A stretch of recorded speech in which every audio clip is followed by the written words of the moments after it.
Non. Oh non. Oui. Et Mediatis, crédit en direct.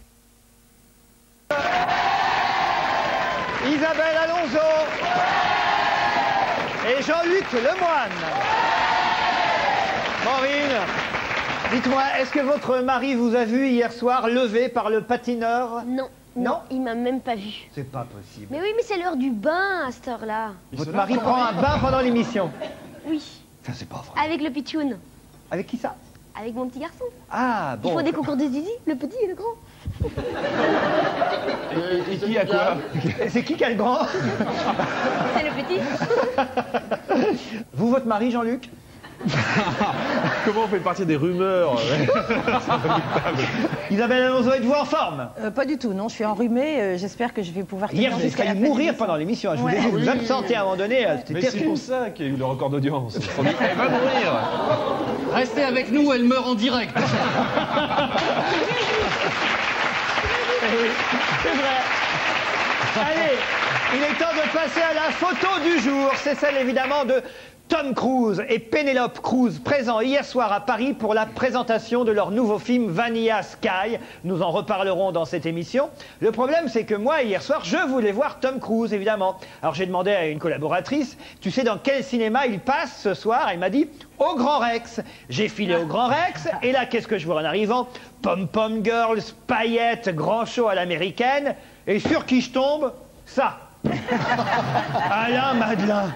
En plus, Alain Madelin nous a copié pendant son meeting hier soir. En effet, son meeting était agrémenté de clips, de fausses pubs, et il a fait un jeu pendant son meeting, un jeu qui s'appelle le Kikadi. Ah non, c'est pas possible. Je vous jure que si. Il y avait Claude Sarraute au programme. Je sais. Non, mais attends, le célèbre jeu, le Kikadi, non, mais attends. Alors, je le dis, le libéralisme, je ne savais pas que ça autorisait toutes les libertés, monsieur Madelin, mais surtout quand on pompe jusqu'au bout. C'est pas Kikadi, c'est Kikadi. Quoi? Voilà, Madelin, ne sera pas élu. Évidemment, j'étais déçu de ne pas voir Tom Cruise, hein, même si l'affiche d'Alain Madelin pour la présidentielle, ce n'est pas loin d'être ça. Hein. Mission impossible. Est-ce qu'on peut revoir la photo précédente? Oui, alors vous savez, il n'est pas bien sûr qu'on le reconnaisse, parce qu'il s'est mis une pancarte Alain Madelin autour du cou. C'est vrai. Isabelle? C'est pas ça du tout, ça se passe au Grand Rex. C'est un cinéma, donc ils vendent des jolies cônes et des micos, là. C'était, il paraît, un vrai show à l'américaine, hein, le show Madelin. Ils distribuaient les sucettes à l'entrée. Il paraît que ça se pratique beaucoup maintenant. Ah oui? Ah oui. Dans les endroits branchés. C'est-à-dire que la dernière fois, il avait fait ça au Bois de Boulogne, il y avait aussi des sucettes à l'entrée. En tout cas, il s'en passait des choses hier soir à Paris, entre l'avant-première de Tom Cruise, la fête d'Alain Madelin et le dernier défilé, on en a bassiné avec ça, le dernier défilé d'Yves Saint-Laurent, où beaucoup de stars étaient présentes hier soir. On voit sur cette photo Catherine Deneuve et Eddie Mitchell, qui désormais portent des lunettes.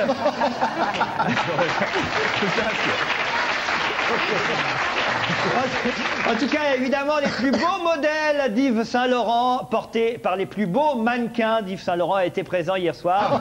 Ah non, ça c'est la Schtroumpfette d'Angleterre. Il y a tout un reportage sur Elisabeth II dans Gala qui sort aujourd'hui, et une photo particulièrement étonnante. Regardez bien, la reine Elisabeth, c'est pas une photo truquée, au volant de sa Land Rover. Il paraît en fait qu'elle s'entraîne pour le prochain Paris-Dakar. Dans la catégorie vieux chameau. Non, c'est pas possible, évidemment. Quand on sait que Lady Diana n'a pas réussi à faire Alma-Marceau, on voit pas la belle-mère réussir à faire Paris-Dakar, franchement. Ah.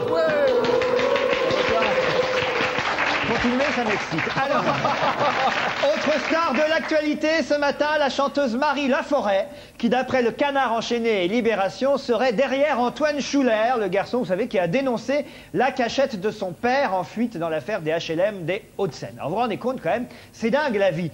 Elisabeth Tessier n'est même pas capable de nous dire où se trouve Yvan Colonna ou Ben Laden, et c'est Marie Laforêt qui nous révèle où se trouve Didier Schuller. Alors il faut vite nommer Marie Laforêt au ministère de la Justice. Hein. Après tout, elle serait mieux que Marie-Lise Lebranchu, qu'on voit dans Le Parisien ce matin.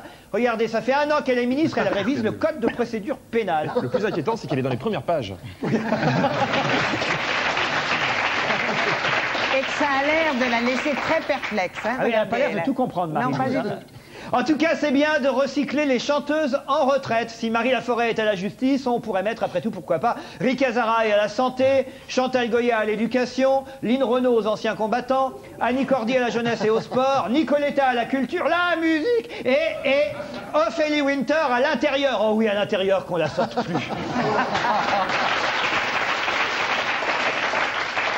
Le plus choquant, finalement, dans toute cette affaire Schuller, c'est quand même qu'un fils dénonce l'endroit où se cache son père. Ça, c'est terrible parce que maintenant, désormais, la police va interroger les enfants. Prenez le petit Sébastien Pasqua. Il va pouvoir nous dire si son père a gardé la rançon des otages au Liban. Le petit Chirac, lui, doit savoir, évidemment, si son père a rencontré, oui ou non, Jean-Marie Le Pen. Quant au petit Jospin, il doit savoir si son père a bien payé sa maison de l'île de Ré. Le petit Chevènement, il dit rien parce qu'il est encore dans le coma. Hein, mais en tout cas, méfiez-vous de vos enfants, méfiez-vous des familles. Tenez, prenez le frère de Gérard Miller, par exemple, Jacques-Alain Miller. Ce matin, il parle au Figaro. Déjà, au Figaro, ça c'est une trahison pour le Gérard. Hein, peut même pas avoir confiance en son frère. L'article, parce que bon, ça a l'air très sérieux, je ne l'ai pas lu, hein, pour tout vous dire. Mais il y a sûrement des révélations sur Gérard Miller. Son frère balance. Il paraît que son frère raconte où se cache Gérard Miller aujourd'hui. C'est vrai que Gérard n'est pas là. Hein. Il y a une explication à ça, c'est la grève des médecins. Mais il n'est pas médecin. C'est vrai que Gérard n'est pas médecin, mais comme les médecins sont fermés, tout le monde est chez les psys.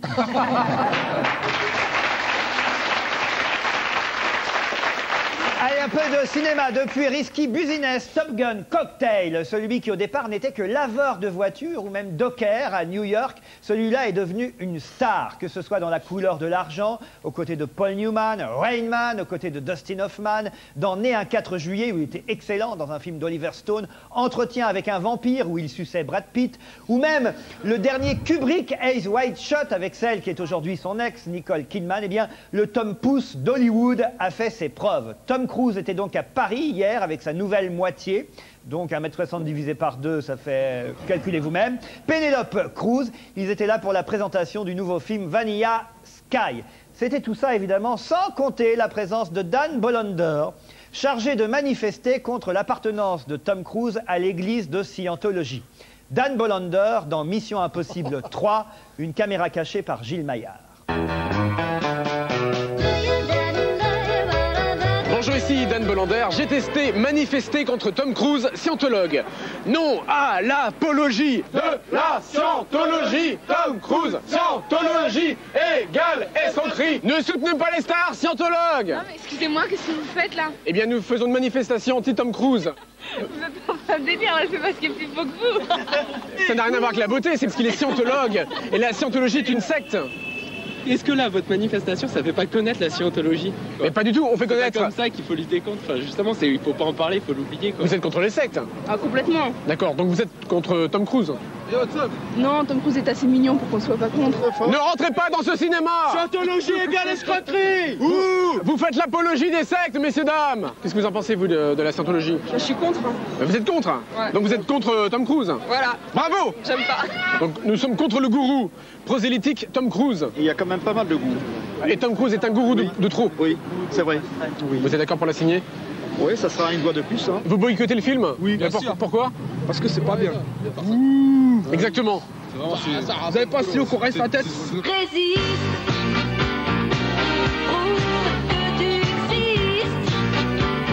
Vous voulez pas signer la pétition? Parce que vous savez, madame, que dans ce film, il y a des messages subliminaux.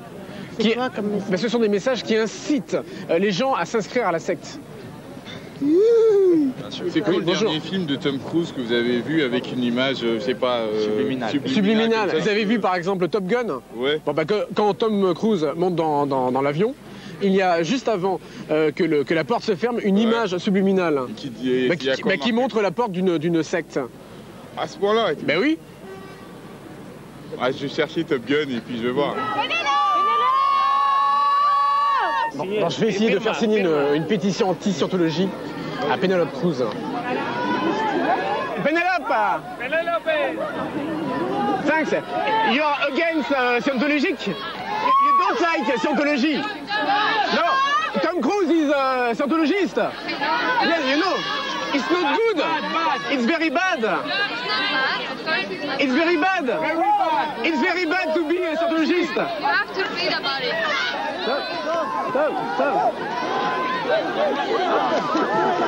Merci. Vous êtes scientologue. You're scientologue. Yes. Yes. You're scientologue, it's scandalous. Yes. Yes. Yes. Excuse me. Yes. It's not good. It's not good for you. Bon, bah, finalement, on n'aura pas eu beaucoup de signatures pour la pétition, si ce n'est la signature de Penelope Cruz et son compagnon, Tom Cruise lui-même. C'est incroyable, hein? Bravo Dan Bolander, il est fou. Alors, non mais, c'est véridique, hein, c'est vraiment leur signature. Il a réussi, Dan, à faire signer Tom Cruise contre l'église de Scientologie. On peut encore l'applaudir. Hein. Son appartenance à l'église de Scientologie, Isabelle, ça vous gêne ou pas? Oui. Ah ben, ça me gêne. Vous me dites ça à moi qui suis athée et pour qui la religion est quelque chose d'assez mystérieux. Mais l'église de Scientologie, le problème, c'est qu'ils piquent leur pognon aux gens et qu'ils racontent un paquet de conneries. Remarquez, à Tom Cruise, ils peuvent lui piquer du pognon, c'est s'en ce qu'ils fout. font, hein. Olivier Rançon, est-ce que la Scientologie peut m'aider à coucher avec Nicole Kidman? Versez-nous le cachet de Tom Cruise dans Mission Impossible et c'est comme si c'était fait. Allez! On va parler évidemment de Tom Cruise comédien et de Vanilla Sky plutôt que de la Scientologie. C'est vrai qu'après tout, l'essentiel c'est que le film soit bon. Est-ce qu'il est bon? On va le savoir en accueillant notre spécialiste cinéma. Il fait partie de notre bande à Europe 1 et il vient pour nous exceptionnellement ce soir. C'est une des plus anciennes, je suis désolé de le dire, mais c'est vrai, critique de cinéma. Elle a interviewé toutes les stars d'Hollywood. Elle a même interviewé Tom Cruise. Voici Monique Pantel.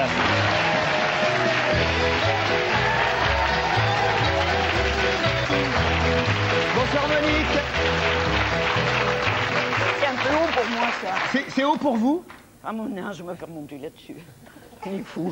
Monique, vous l'avez vraiment interviewé Tom Cruise? Yes, I was interviewing him in Cannes Festival from Horizon Lointain. Oui.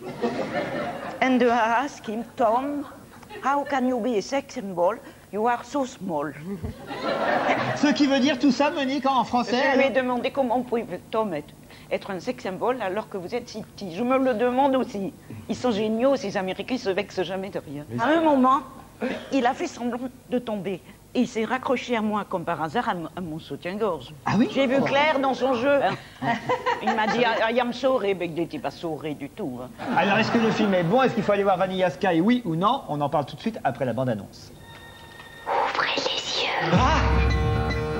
Il y a un petit souci. C'est quoi ça? C'est pas moi. Vous êtes inculpé de meurtre. Il n'y a pas eu meurtre! Je veux que Sophia revienne. Ces gens sont dangereux. Ils veulent me voler ma vie! Il y a une explication à tout ça, Deville.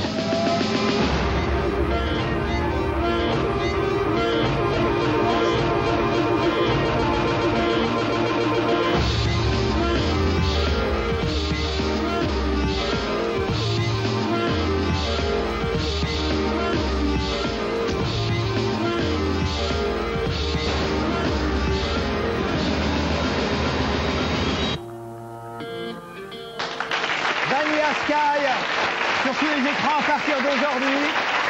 Moi, j'ai plutôt aimé ce film. Vous, Monique Pantel? Non, ça m'a profondément rasé.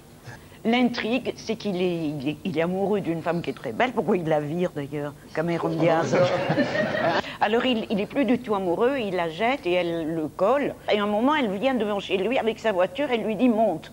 Et il monte, ce con. Il monte dans la bagnole et qu'est-ce qu'elle fait comme elle est folle d'amour. Elle se plante par-dessus un pont, elle jette la voiture et Tom Cruise, y compris dans le... Parce qu'elle est jalouse, il faut dire, de Penelope Cruz. Oui, mais c'est pas une raison pour se tuer. Non, tuer tout le monde. C'est vrai que raconter comme ça donne envie d'y aller. Pendant 1h30, on comprend tout au film, mais au bout d'un moment, on ne peut plus comprendre rien à rien. Mais quand même, moi j'ai aimé ce film, j'ai apprécié parce que il y a aussi un rapport entre la beauté et la laideur, parce qu'il est défiguré aussi, il faut le dire. Il est défiguré en plus. Non, moi celle que j'aime, c'est les femmes. Les deux filles, elles sont bien. Elle est bien, Pénélope? Elle est jolie. Pénélope, d'ailleurs. Pénélope. Voilà, exactement, parce que la présentatrice de la soirée hier au cinéma Normandie a annoncé Penelope Cruz. Ah bah, elle aurait pu le dire en français ou en espagnol au lieu de le dire en anglais. Comment on dit en espagnol? Cruche.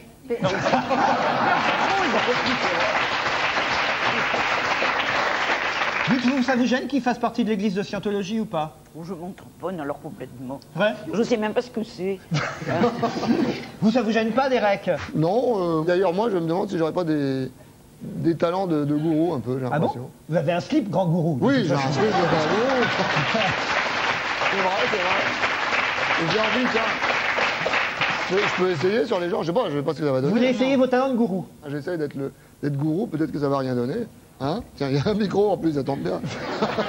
Alors, mesdames et messieurs, d'abord, est-ce que vous êtes heureux? Non! Donc c'est une proie toute trouvée. Est-ce que vous avez envie de croire en moi? Oui! Formidable, hein? Est-ce que vous êtes prêts à vous débarrasser de tous vos biens matériels? Oui! Allez-y! Ouais, voilà, tiens. Alors, est-ce que vous vous sentez un peu plus heureux? Oui! Voyez? Est-ce que vous croyez en moi? Oui! Qui est le plus beau? Moi! Et maintenant, allez tous me chercher le café. Oh non, c'est bon. Vous avez vu? Hein? Et récupère le pognon!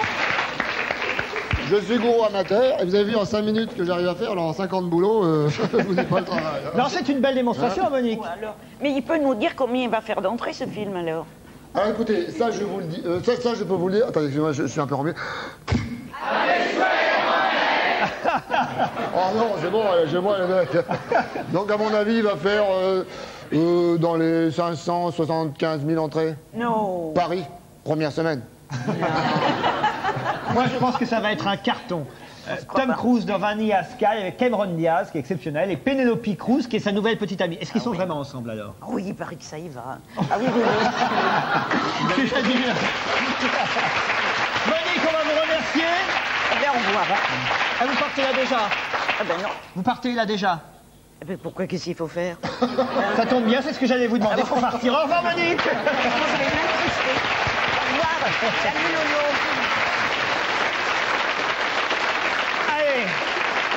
Un sujet récurrent, comme on dit, on le sait. Depuis son élection à la mairie de Paris, le nouveau maire, Bertrand Delanoë, veut faire bouger les choses, mais les faire bouger en métro ou en bus pour limiter la circulation dans la capitale. Bref, c'est la fameuse guerre à la voiture. Les couloirs de bus vont encore être élargis, ce afin de faciliter la circulation, non seulement des bus, mais aussi des taxis et des vélos. Le maire prévoit même, paraît-il, le maire de Paris, un couloir spécial pour Dan Bolander, afin qu'il aille plus vite d'une caméra cachée à une autre. Celle-ci, par exemple, a été réalisée par Gilles Maillard.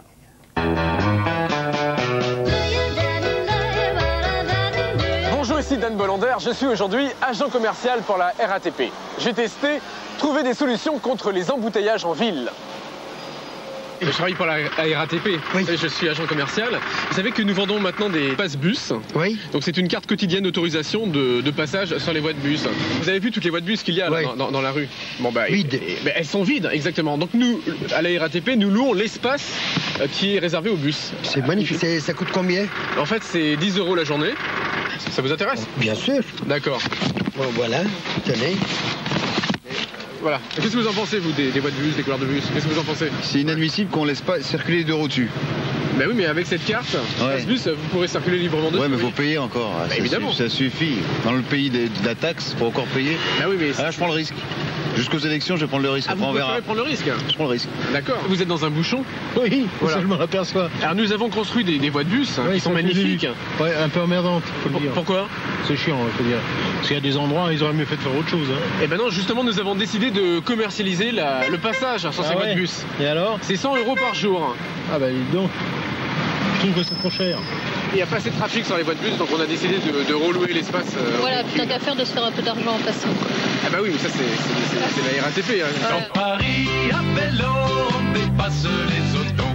À vélo, dans Paris, on dépasse les taxis. Si vous vendez à tout le monde, à ce moment-là, il n'y aura plus de devoirs réservés aux bus, quoi. Bah si, parce que l'idée, si vous voulez, c'est de commercialiser un maximum de passe-bus qui nous permettra, nous, à la RATP, de créer une deuxième voie de bus à côté. Je trouve totalement aberrant, tellement idiot. On ne va pas construire un couloir de bus pour que les gens puissent se payer pour pouvoir circuler plus librement. Et puis les autres qui n'ont pas d'argent, comment ils font alors? Dans ce cas-là, on met Paris payant, quoi.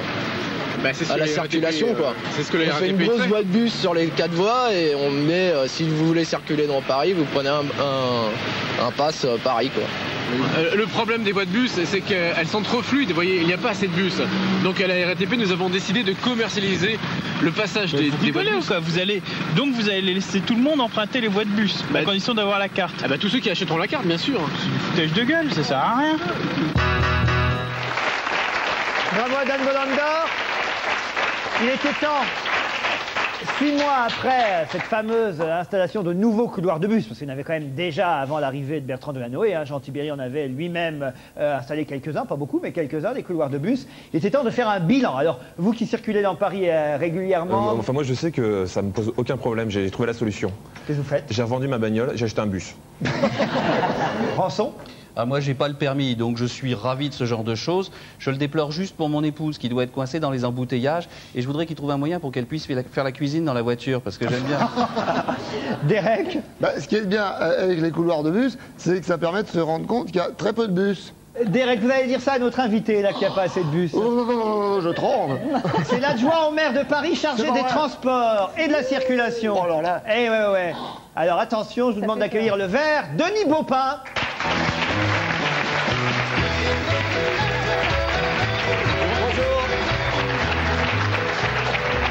C'est à cause de vous tout ça, hein?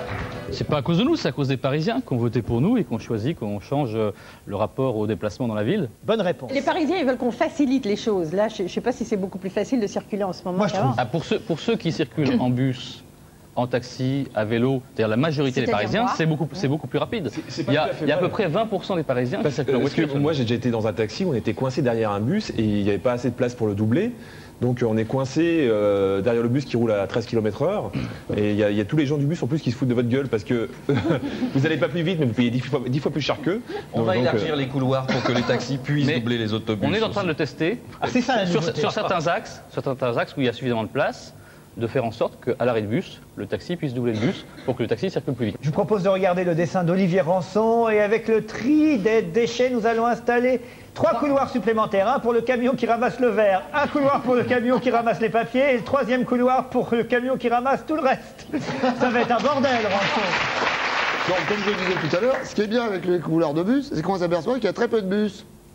Il n'y en a pas assez. Il n'y en a pas assez. C'est pour ça qu'on demande avec la RATP, on demande à augmenter le nombre de bus qui circulent sur chaque couloir. Pour peu que ça continue à préserver le charme du bus. C'est-à-dire, est-ce qu'il faudra toujours marcher un quart d'heure pour aller au prochain arrêt de bus? C'est quand même ça le charme. Une fois arrivé à l'arrêt, est-ce qu'il faudra toujours attendre 20 minutes pour avoir un bus sous la pluie de préférence? Ça, c'est la suite du programme qu'on met en place. C'est-à-dire qu'on a fait quelques couloirs sur des grands axes qui nous permettent de desservir plusieurs lignes à la fois. C'est-à-dire qu'on fait 40 km, on va avoir 100 km de lignes de bus. Mais à l'avenir, on va traiter les lignes de bus d'un bout à l'autre. Et donc, non seulement il sera protégé, mais en plus, on aura un bus qui sera non polluant. On aura de l'information pour les usagers à l'arrêt de bus et on aura des bus plus réguliers. On s'en fout de ça, l'information pour les usagers. Ce que je voudrais, c'est ce que dit Derek. D'accord, tu mettras plus de bus. Ça va peut-être résoudre le problème d'attendre 20 minutes avant qu'ils ne passent. Surtout sur certaines lignes. Et surtout, les stations sont tellement éloignées que tu dois marcher des heures avant d'arriver à ta station. Pas très éloigné. Si, moi tu ne prends jamais. Si, je prends souvent, justement. Olivier Rançon. Non, mais je veux dire, c'est qu'on sait, je pense que vous le savez, il y a une étude qui a été faite qui montre que de toute manière, la circulation s'autorégule elle-même. Exactement. Quand on a fait les axes rouges dans Paris il y a quelques années, c'était pour que ça aille plus vite. Donc on disait on va fluidifier. Et de fait, pendant quelques mois, ça a fluidifié. Mais comme ça roulait plus facilement, il y a eu plus de gens qui ont pris la voiture. C'est surtout parce que ça n'a jamais été respecté, monsieur. Les axes rouges sur Paris, il y a des voitures garées tout du long et il n'y a jamais un flic pour verbaliser. Je suis désolée, ils sont là tout le temps. C'est un des autres problèmes dans Paris, c'est le respect de la réglementation. Je voulais vous dire, je suis ravi de vous avoir ici parce que ça m'a permis de découvrir que j'avais 2 beaufs à bagnole à côté de moi. Oui, mais attendez, moi je suis beauf à bagnole. Je vais dire pourquoi je suis beauf à bagnole. Parce que j'ai un petit enfant. J'ai un petit enfant et que franchement, si on veut prendre les transports en commun avec un enfant jeune, c'est une galère sans nom. La poussette pour la caler avec le mot... Il n'y a personne quand même qui se lève dans un bus si vous avez un enfant dans les bras. Donc vous êtes avec il y a votre les gens qui poussette. descendent, autrement ils vont tous jusqu'au bout. Voilà. Mais je veux dire, personne ne se lève pour que vous puissiez vous asseoir. Ça, il faudrait faire des choses. Dans Paris. Il faudrait mettre des galeries sur les bus pour mettre les bébés. Derek.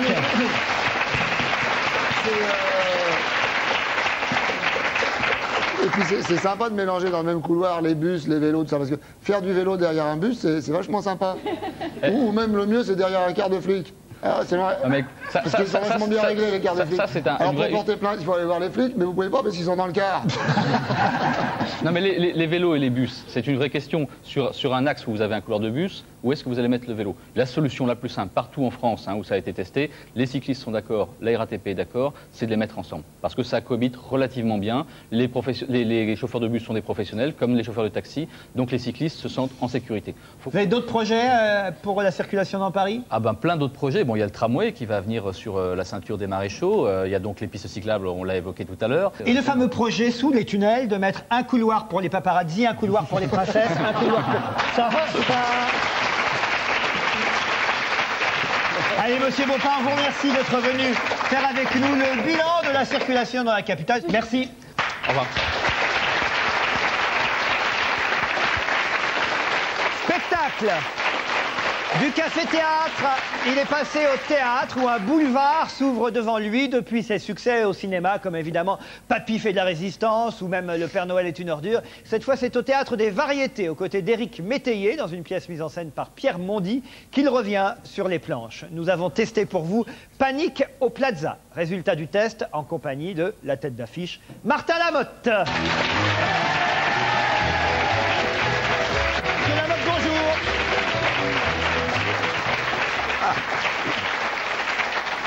Panique au Plaza, vous connaissez? Oh, ben on se connaît, on a travaillé plusieurs fois ensemble. Maintenant, c'est Panique au Plaza, c'est au théâtre des Variétés, Des c'est ça? Variétés, oui. Ah, voilà. Vous y êtes depuis le 15 janvier? Oui. Ça se passe bien? Ça se passe très bien. Martin Lamotte, sur scène, c'est plutôt signe de rire, de succès? J'espère de rire et de succès encore plus, je croise les doigts, je touche du bois. Qui a vu Martin Lamotte au théâtre des Variétés dans Panique au Plaza? Dénoncez-vous. Ah, Derek, allez. Moi, je n'ai pas pu, puisque tu sais très bien que je joue dans une pièce qui connaît un vif succès. Bien sûr. La boutique au coin de la rue, mais enfin, tous mes vœux sont pour toi. Oh, le salaud. Il y a une concurrence entre les théâtres? Non, moi j'ai été le voir. C'est vrai, il est bon? Et il est très bien. C'est vrai qu'il est bon. Jean-Luc? Non, j'ai trouvé la pièce formidable, les décors somptueux, et puis le théâtre magnifique. Ah, magnifique, avec des sièges, et puis bien chauffé en plus. Parce que c'est bon, vous êtes bien renseigné.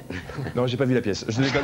Je suis désolé. C'est pas grave, les trois quarts des gens ne l'ont pas vu. Non, mais ça donne envie parce que... C'est vrai, quand vous allez faire des émissions, les gens n'ont pas vu la pièce? Ça arrive, je le sens tout de suite. Ah, à quoi vous le sentez? Rien, une légère gêne. Isabelle Alonso, vous y êtes allée? C'est avec une légère gêne que je vous dirais que j'ai vu la pièce. Donc. Ah. Alors, moi, j'ai trouvé les acteurs très drôles. La pièce en elle-même, je vais vous dire, je trouve que ça a un petit peu vieilli parce qu'elle est très adaptée à aujourd'hui. C'est-à-dire qu'on parle, il y a des personnages, par exemple, qui s'appellent Ségolène. Alors, on dit Ségolène et tout le théâtre a écroulé de rire. Pourquoi? Je suis allusion à Ségolène Royal, j'en sais rien. Ça fait rire les gens. Donc, c'est une espèce d'adaptation à aujourd'hui, alors que toute l'histoire est vachement vieillotte dans les relations entre les personnages et tout. Alors, ça fait un petit décalage que moi, j'ai eu du mal à suivre. Ceci étant, vous et Éric Métayer, excellent, très drôle, quoi. Tous les ressorts, les personnages qui sortent et qui rentrent et tout. Bon. C'est un vaudeville? C'est un vaudeville, c'est un vaudeville. C'est quoi la situation en 2 mots, en résumé? Très simple, c'est un ministre de la majorité qui décide de passer une petite soirée galante avec une proche collaboratrice de l'Élysée. Ségolène. Ségolène, qui s'appelle Ségolène.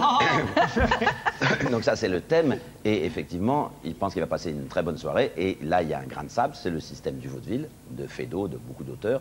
Et ça devient une soirée catastrophique pour la joie du spectateur. Voilà. Maureen? Bon, d'abord, je voulais dire que là, c'était bourré, la salle était bourrée, les gens ont beaucoup ri. Tu veux dire Ouais. C'est Maureen qui était bourrée. La salle était remplie. Martin Lamotte, ce que je trouve toujours très généreux, c'est les gens qui vont... Le préambule me paraît suspect. Attendons la suite. Je dis tout ça parce que, pour moi, la pièce, elle a pris un coup de vieux parce qu'il y a beaucoup qui sont donnés sur le téléphone. Le téléphone est assez important. Oui. Or, maintenant, avec le téléphone portable, eh ben, ça m'a dérangé. Ah bah écoutez, ça n'est pas grave. Voilà. Mais ce qui vous dérange en gros, tous, c'est qu'il y ait du monde et que les gens rient. Non, pas du tout, non. C'est l'impression, moi. Mais arrêtez,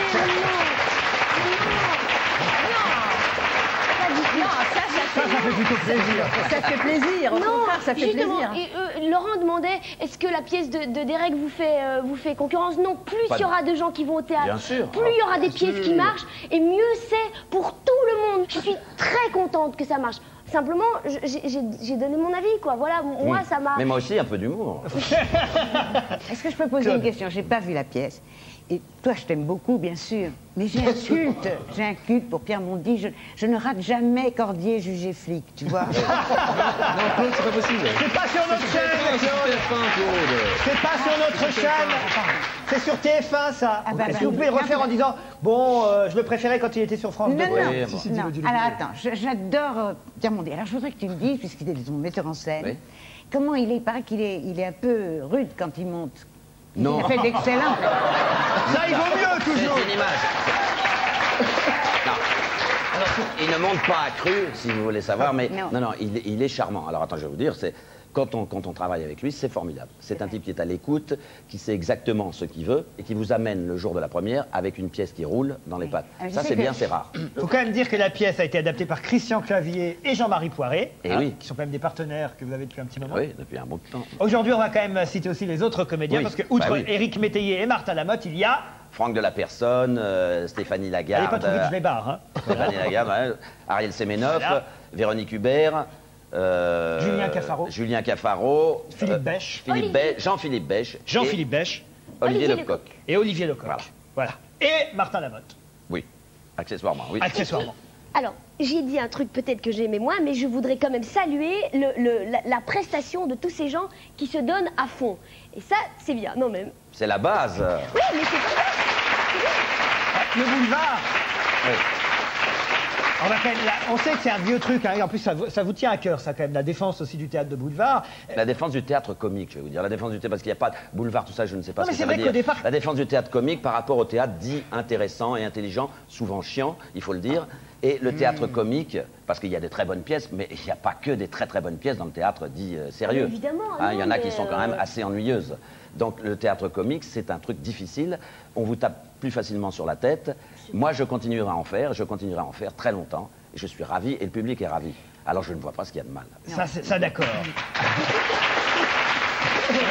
J'ai choisi ça, moi. Seule petite question, Martin Lamotte, c'est vrai quand même, avouez, reconnaissez que quand le café-théâtre avec l'équipe du Splendide est apparu, quand ça a explosé, vous étiez tous un peu contre le théâtre de boulevard quand même, mine de rien.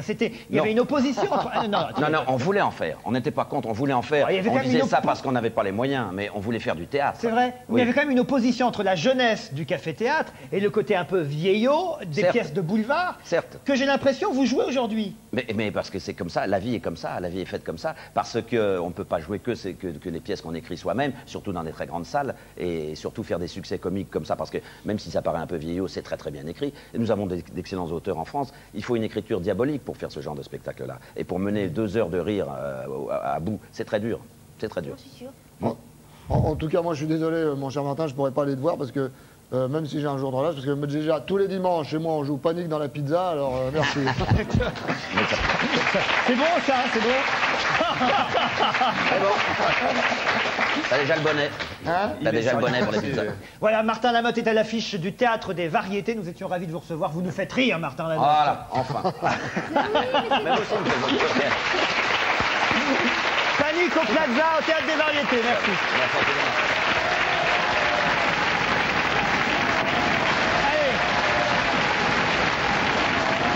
Allez. Son livre. Ce livre a été traduit en anglais, allemand, italien, castillan, catalan, néerlandais, danois, portugais, brésilien, tchèque, hongrois, roumain, russe, polonais, grec, turc, hébreu, coréen, japonais, chinois. Évidemment, ses adversaires vont dire que ça aurait été bien aussi si ça avait été écrit en français, parce que des adversaires, il en a forcément, vu qu'il est lui-même critique littéraire, qu'il s'est fait des ennemis dans la pub, et qu'en plus, il a du succès. Son best-seller, 99 francs, vient d'être réédité sous le titre de 14,99 €, c'est chez Grasset. Ce bouquin a été adapté au théâtre, avant de l'être bientôt au cinéma. Bref, c'est un vrai succès. Je vous demande d'accueillir Frédéric Becbédé.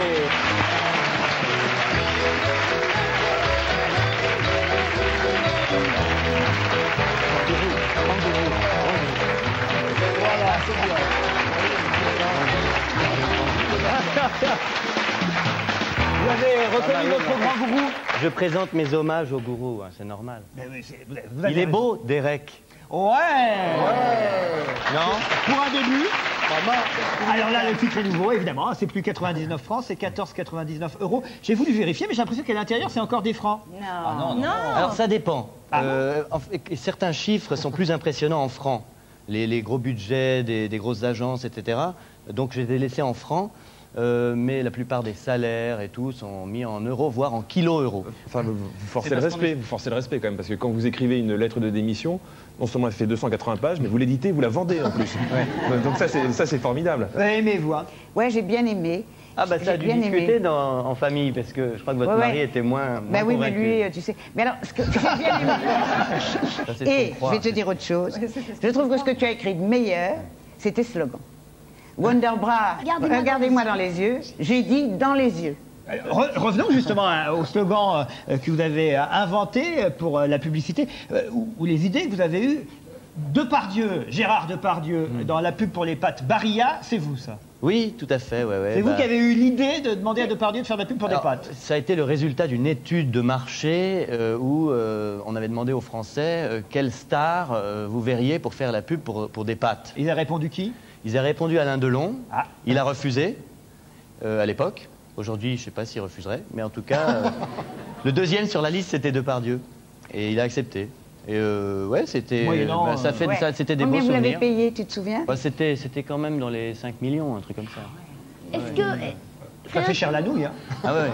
C'est con de gagner 5 millions pour bouffer des pâtes, simplement. Il ne pas dire un mot. Il dit pas un mot dans cette pub, c'est ça la force. Non. Moi, je peux vous dire que j'avais... Alors, moi, j'ai tellement aimé que j'ai lu la version à 14,99 €, parce que j'avais déjà lu la version avant à 99 francs. Merci, grand gourou. Et attention, j'avais également lu la version de votre père, Hippolyte Becbédé, qui s'appelait 9900 anciens francs. Et celle de votre ancêtre, vous savez, le chevalier de Becbédé, qui s'appelait, je crois, 3 livres et 2 sols. Et même votre très très lointain aïeul, qui s'appelait, je crois, Homo Becbédus erectus, qui s'appelait 3 chèvres et 2 poulets. C'était joli, très bien. Non, ça c'est bon, Derek, vous voyez. Évidemment. On recycle. Et c'est assez réconfortant parce qu'on s'aperçoit que les prix, finalement, n'ont pas tellement augmenté depuis... Isabelle Alonso, vous aviez aimé, vous? J'avais lu l'ancienne version aussi, ouais. J'ai beaucoup aimé ce livre parce qu'il est réjouissant, il est jubilatoire et très cynique en même temps. Il décrit les choses vraiment comme elles sont. Rançon? J'ai un reproche à lui faire quand même. Quand même. C'est-à-dire qu'il y a les personnages du livre, à un moment, pour bien se venger de ce système atroce, choisissent de supprimer de la surface du monde, d'assassiner quelqu'un qu'ils considèrent comme le symbole, finalement. Et ils assassinent une pauvre retraitée de Floride. Et je me demandais si avoir choisi une vieille dame comme victime expiatoire dans ce livre n'était pas un petit peu... parce que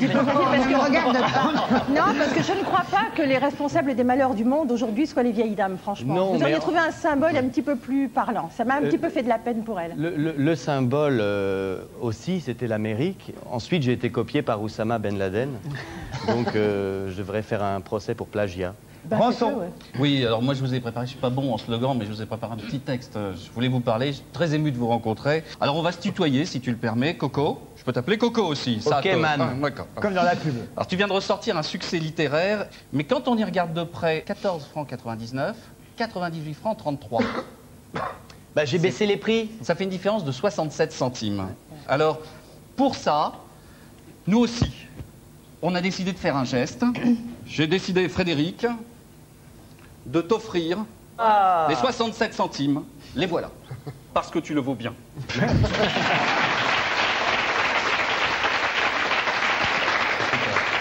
ferait un bon titre de bouquin, hein. Ah, 67 centimes. J'ai déposé. Derek. Mais alors moi, bon, bah, évidemment, j'ai bien aimé le livre, et donc toutes les versions, comme j'ai dit tout à l'heure, mais tu n'as pas réussi à me dégoûter de la pub, parce que moi, la pub me fait toujours rêver, moi. Et alors, mais bizarrement, ce qui me fait rêver, c'est pas les filles nues, le soleil, le ciel bleu, les cocotiers, non, ça me fait... Non, c'est pas son genre. Non. Ah ben c'est Canard WC. Vous savez, avec le bec là, spécialement étudié, tu sais, qui va chercher le tartre au fond du truc là.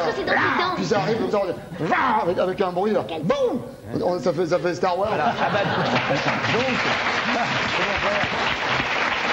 Puisqu'on est sur ce sujet, est-ce que vous pouvez m'expliquer qu'est-ce que c'est que le Cacas Club?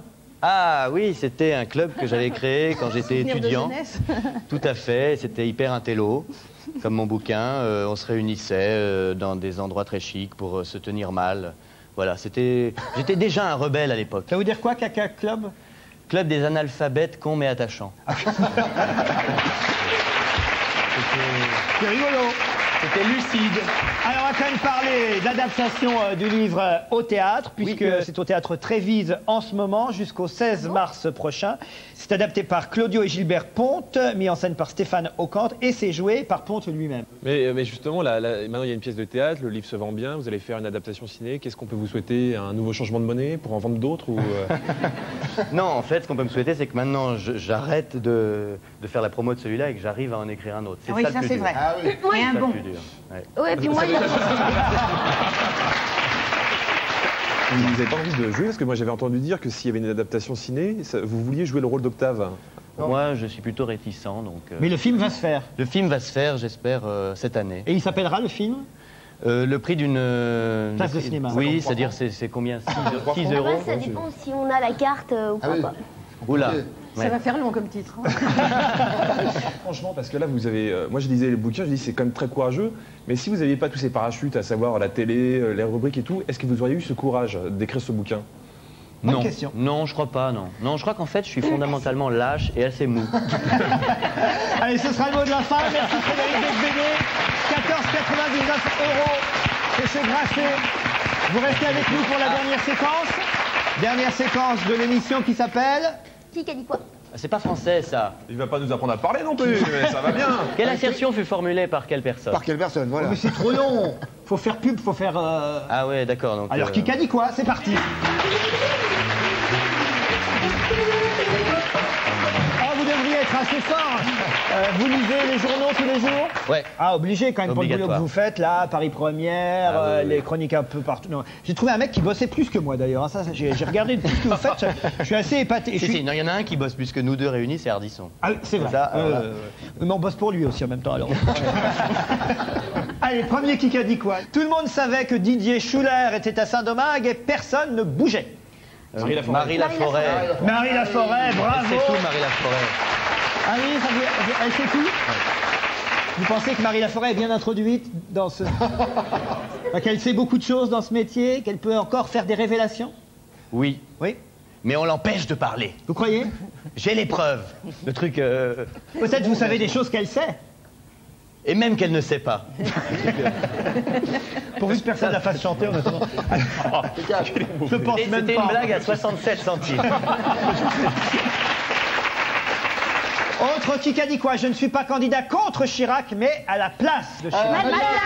Oh, Madelin, mais ils sont forts aujourd'hui. C'était hier soir, Alain Madelin au Grand Rex. Est-ce que, comme Jacques Séguéla, vous accepteriez peut-être de vous occuper d'une campagne publicitaire, de la campagne électorale d'un candidat? Eh oui, c'est le cas d'ailleurs. Je m'occupe de celle de Robert Hue. C'est pas vrai? Oui. C'est un scoop que je voulais. Ouais, Sérieux? C'est la première fois que j'annonce ça. Attends, tu Tout à fait, taquines là. Ouais. Tu le fais pour de vrai? Ouais, je vais faire les affiches de Robert Hue. C'est-à-dire, si on veut faire pression pour que ça bouge un peu vers la gauche, il faut voter Robert Hue. Je croyais qu'il était complètement cynique, mais alors ça, c'est vraiment quelque chose de plein d'un espoir un peu naïf. Oui, mais je suis un romantique, moi. Isabelle. Et est-ce qu'on peut avoir le slogan Ah non. Ah bah si, j'ai trouvé. 6%. Ah, c'est joli. Bravo, Béranger. Il y avait mieux. Il y avait mieux. Il y avait Super U, buffet gratuit. U cocotte. U coco. U coco, Ah bien oui. sûr. Allez, autre qui a dit quoi? Je me prépare à cette compétition déterminée et sans stress. Alors attends, ça c'est... Jospin, bravo, Frédéric Becbédé. Il est fort, hein. Avant, il disait qu'il était candidat probable. Maintenant, il se prépare. Donc, on se demande quand il va vraiment y aller. Après les élections. Vous dites pas que vous occupez aussi de la campagne de Jospin. Justement, non. De sa compagne non plus. Par la force des choses, il faut penser à l'arrêt de sa carrière, car le temps nous rattrape. Guillaume Yves Durand. Saint-Laurent. Qui vous avez dit? Guillaume Durand, le salaud. Attends, c'est un sportif, c'est Laurent Blanc. Pardon? Laurent Blanc. Qui vous dites? Non, oui. Laurent Blanc, un footballeur. Qui vous dit? Non, Laurent Blanc. Laurent Blanc. Bravo, Jean-Luc Demoine. franchement. Qu'est-ce qu'il y a, Claude? Franchement, Là, je ne joue plus. Non, mais attends. Terminé. Non, mais franchement. Non, mais Claude, sérieusement. On la refait. Sérieusement, j'ai toujours été fair play avec toi. Cette fois, c'est moi, c'est tout. Mais non, je suis d'accord, Frédéric. Non, il faudrait un ralenti. Un ralenti, oui. Non, attends. Non, mais c'est vrai Ralenti, que... non, mais c'est n'importe quoi. C'est vrai. Non, vous excusez, Claude, à mon âge, je suis un peu dur d'oreille. Ouais. C'est très bien. Faites ce que vous voulez, moi. Ça marche à tous les coups, hein, c'est génial. Allez, un dernier qui a dit quoi? Je trouve que depuis 15 jours, on a l'impression d'assister à des obsèques nationales. C'est Karl Lagerfeld. Non. C'est Gilbert Bécaud. Je vais te dire quand même, c'est Christian Lacroix. C'est Christian Lacroix. Bravo, Claude Sarraute. Pour Claude Sarraute, il pipe. Claude Sarraute. Claude. Un tour d'honneur. Un tour d'honneur, Claude. Allez. Allez, un tour d'honneur avec Claude. Oui, Claude. Non, on va...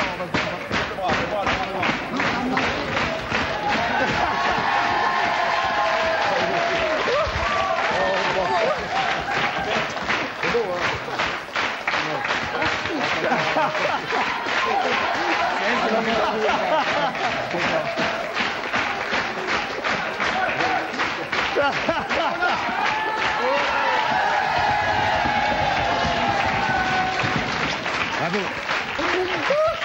Allez, on fait partir la roulade. C'est hallucinant.